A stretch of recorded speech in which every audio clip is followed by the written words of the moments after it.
Hello and welcome to the Practical Investigation Strands C and A. This video is designed to help you out with the data collection and the graphing section of your practical investigation. Hope you find this useful. We'll go through fairly slowly, but hopefully cover quite a bit in the next 10 minutes or so. So, what we want to do today is we want to explain what the OCR mark scheme means for strands C and A, and hopefully some examples of good data collection and graphs so that you can maximize your marks. Okay, so in order to help you understand this, we're going to do this in a context of an actual experiment. In this case, we're looking to see how changing the distance between the light source, my independent variable in blue there, affects the resistance of the LDR. Okay, and there's my dependent variable in red. So very simply at the bottom there, what you can see, we've got our practical setup. Here's the LDR, and over here's the light bulb. Rulers there for measuring the distance, and then the multimeter here set to measure the resistance directly. Very simple experiment. We're just looking to get some data really this time. At the top there, here's the strand C detailed mark scheme. Remember, this is hierarchical, so if you don't manage to do 1 or 2 marks, you can't access the higher parts here. So it's worth checking your work very, very carefully to make sure you've covered each of the strands and each of the marking boxes. Okay, so we'll start with recording a limited amount of data, which everybody should be able to do with no problem. Okay, so here's some basic data. This is probably in the section here. Okay, 1 to 2 marks. We'll see why. So here's the distance. It's measured 30, 40, 50, 60, 70, 80, 90. Okay, measure, check the resistance. So 86, 113, etc. Lots of problems here. There are no repeats. There's no units. There's lots that could be improved on quite quickly to move us up. This is likely to be in here. There's a limited amount of data. Okay, here, i.e. a few individual points. There is a clear pattern, so maybe we could argue that we should be 3 or 4 marks, but there's only a few cases situation, but there is definitely no checking for repeatability. There's no repeats here. The data is low to medium quality, if anything. So we want to move it up to 3 to 4. We need to record an adequate amount of data, i.e. some repeats, okay, over a larger range, allowing some errors in units. Well, this isn't an error in a unit, this is just missing entirely. Our distance there was measured in centimeters and our resistance was measured in ohms. Yeah, it's a funny symbol, but that's just for this experiment. Data of variable quality with some operator error apparent. Well, this seems to be mostly fine, so you might argue for 2, maybe 3 marks. So let's see if we can bump it up. Okay, here's something a little bit better. Again, my independent variable, the thing that I chose to change here, I've kept it in blue all the way through this so we can keep an eye on it. Okay, distance, and we've corrected that unit, centimeters, same range. And what we've done is I've added the resistance here with multiple tests. Okay, so this time I've done 4 repeats, left space to work out my average, and also added in space for the range because I want to use that later to plot my range on my graph. Okay, use that for the range bars at the end. So, have we done 5 to 6 marks? Well, definitely got an adequate amount of data. We've got correct units, we've checked for repeatability, and we've got pretty good quality, so we've definitely done this. Okay, collect and correctly record. Well, I've correctly recorded that in the data. The range, so I've got 1, 2, 3, 4, 5, 6, 7 different values for my independent variable. That's a decent amount. Ideally, we'd aim for somewhere around 9 or 10 if we really could. So we've definitely got enough repeats. Sorry, even a large range there. This is the range down the rows. And the repeats, how many columns? 1, 2, 3, 4 regular repeats to check my repeatability. Looking across, most of my results seem to be of good quality. And we're going to choose an appropriate range of values to test across with regular repeats, done that, and handling of any outliers. Well, at the moment I can't spot any outliers, obviously. I need to define how I'm going to decide if something is an outlier. So checks or preliminary work are included. That would be linked in with your strategy strand earlier. Did you plan? Okay, and did you explain why this is your range? Okay, we've adapted the range. Well, why have I chosen to go a minimum of 30? Well, from my preliminary experiments, I found that any closer was giving a range of values and fluctuating so much that obviously it was not functioning correctly.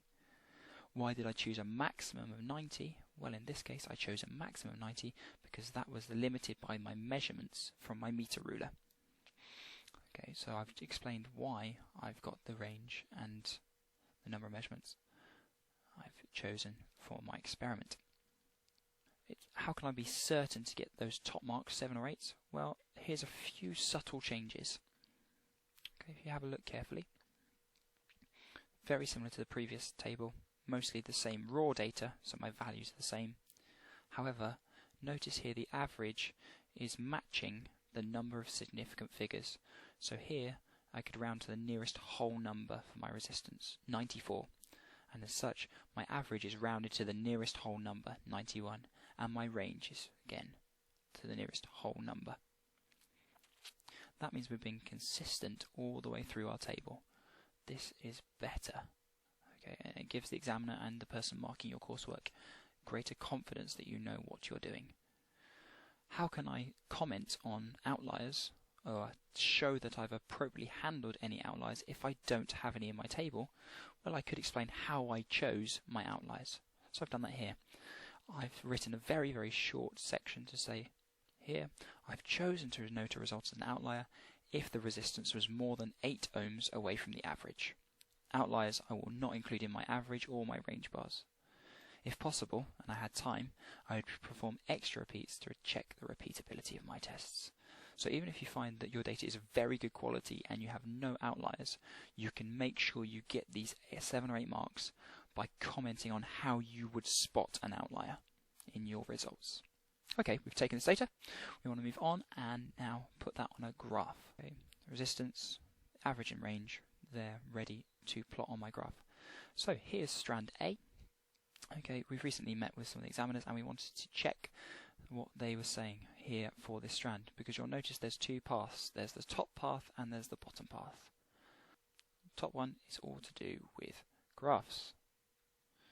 Now occasionally you might come across an experiment that's not very easy to do a graph with, and instead you might need to do simple calculations. We've recently been told, okay, something important. In this experiment, in your control assessment, you might want to be doing extra calculations to show all the great physics, biology, chemistry you've learnt. So what we've been told is, if you are doing calculations and you get them wrong, okay, i.e. if you're doing mathematical comparisons or you're checking data points with extra calculations more than averages, you can't, and you get them wrong, you can't get any more than 4 marks. Even if you do the most amazingly wonderful graph in the world, if you're getting calculations wrong, you will be limited to a maximum of 4 marks in this strand. So, general piece of advice, if you're thinking about putting extra calculations in to support your ideas, make sure you have them right or leave them out entirely. So, we're going to focus today on this graph section though. Okay, we've already done our averages. We're feeling confident here. What we're going to do is we're going to see how we can plot that data. So we've got given a great piece of graph paper. Our first step is going to be, as always, to draw our axes. Now in order to draw the axes, they're going to normally start from 0 and go up just beyond our maximum value. So the independent variable, the one that comes first, goes along the x-axis. X is first in the alphabet. Okay, and those of you who did maths will know that you go along the corridor first before going up the stairs. And the resistance, the dependent variable, okay, is the one that we measured. And this comes second, and it will be the one that's plotted on the y-axis. So, first things first, I need to figure out how big this scale is going to be. Now, there are certain rules that you need to follow when choosing your scale. These little squares are normally divided, these bigger squares are normally divided into 10. This graph paper is not brilliant, it's to actually divide them into 5. But in order to make it easy for you to find and plot your data, you will make sure that your axis your big squares go up in either in ones, twos, fives, or tens. Or alternatively, they go up in tens, or 20s, or 50s, or hundreds. The reason for that is these are factors of 10, or factors of 100, and they are easier to plot. If you try to go up in something like 3s or 7s, you will get confused and you will plot data in the wrong places, and you will drop marks quickly. Okay, let's get rid of that, and what we'll do, okay, we're ready to plot this. So, along the x-axis we're going to have the distance measured in centimetres. We're going to go from 0 up to at least 90. So let's have a quick count. I do this all the time. 10, 20, 30, 40, 50, 60, 70, 80, 90, 100. That looks like it's going to fit quite snugly using as much graph paper as possible.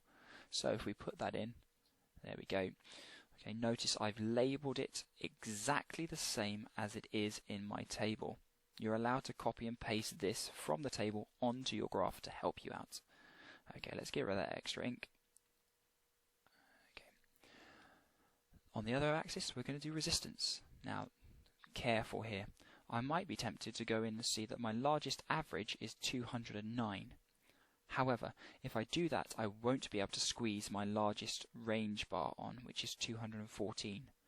So I'm going to hope to go at least up to around 220, maybe even 250 to fit this on the axis. So let's do the same trick as we did last time. So 10, 20, 30, 40, 50, 60, 70, 80, 90, 100. Okay, I can feel already that this is not going to fit the way I want. So what I might need to do is instead go up in a different scale. So I might go up in 20s, 20, 40, 60, 80, 100, 120, 140, 160, 180. This would now be 200, 220. That fits just about on my paper. Obviously it's not going to be a perfect fit every time, it won't always reach the edge of the paper, but you want to give it your best shot so that you can make your graph as large as possible, which makes the next stage a bit easier. Okay, let's put that in ink, so we're ready. Again, exactly the same as from my table. The resistance measured in ohms, resistance measured in ohms. I've labelled my axis so I can feel really confident about what I do next. Right, so our next little job is to plot these averages. Very simply, we'll go along the corridor, okay, along the x-axis to the line where it meets 30 for our first point. Okay, so we're going to go along to 30 and then up as far as 91, which is here, and put an X. Okay, so we're going to go up that far and put an X. If I do that in something a bit more solid so we can have a look at it, there it is. Okay, in exactly the same place, X. Now while I'm there at the 30 mark, I may as well do my range bars as we go through. So my range goes from 86, so the lower end of my bar will be at 86. Now this is going up in each little square is 4 at the moment. So 86 there. And 94 at the top. So 84, 88, 92, 96, so halfway between 92 and 96, 94. There's my range bar. Yeah, there it is. Okay. What we could do next, okay, is we could do the same for the next point. So we go along to 40. We go up to 110, which is there. And I place my X. And I do my range bars from 101 to 120. And they'll look like this. Now this is a less repeatable result. The range bars are slightly larger compared to my other one. And I go through all my data points, X's, range bars, X's, range bars, X's and range bars, till I get to the end of my data. So that's up to 90, that's my largest piece. Now if I look at those X's and range bars, by eye, they look like they are in a straight line. So if your data looks like a straight line, you're going to expect to put a straight line through or as close to the x's as possible. Okay, so we'll do that now. There it is. Okay, through or as close to the x's as possible. Quick check to see if you've drawn that line correctly, which of course you'll do in pencil, so that you can rub it out in case you make a mistake. If I count how many are obviously above or below the line, they should be roughly the same. So here I've got one below, one above, another one above, and one below. So there's 2 above the line and 2 below the line. Feel fairly confident. If at this point, okay, you notice that all your x's are not in a straight line, and say it looked like this,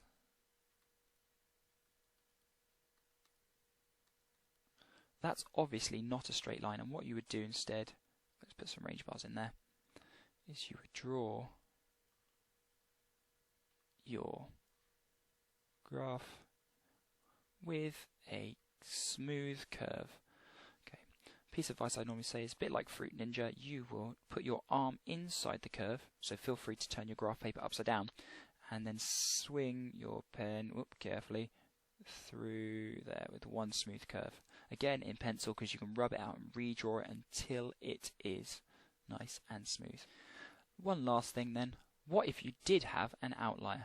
So let's say I had an outlier for this distance 60. I took my 4 repeats, and one of them was, rather than in the nice sensible range 148 to 161, let's say I had one that was 178. Much higher than it should have been. Well, what I can do, I go along to 60, I find my 178, which is up here. As you notice, it's much higher than my range bar and very far away from my average. And what I do is I put a circle around it, point a nice arrow to it, and I label on the graph outlier. It lies outside. That's the basics. Hopefully we'll be able to get 8 marks with that. So if we went back and had a look at our criteria, did we display some results in tables or charts or graphs? Well, we've done that already. We didn't even need to draw a graph to get 2 marks there. Did I construct a simple graph with some errors in scaling or plotting? Well, I didn't make any errors because I checked it carefully. Did I correctly select the scales? Yes. And did I plot the data, including a line of best fit? Yes, I did that. So we're quite happy there. And that's an OR, so if I didn't need to construct any charts or diagrams, that'd be fine. And did I indicate the spread of data using range bars? Yes. So I could feel fairly confident that I could get 7 or 8. This graphing technique should be one of the easiest places to get marks on the controlled assessment. So all it leaves me to do is say good luck and hope that you enjoy your controlled assessment.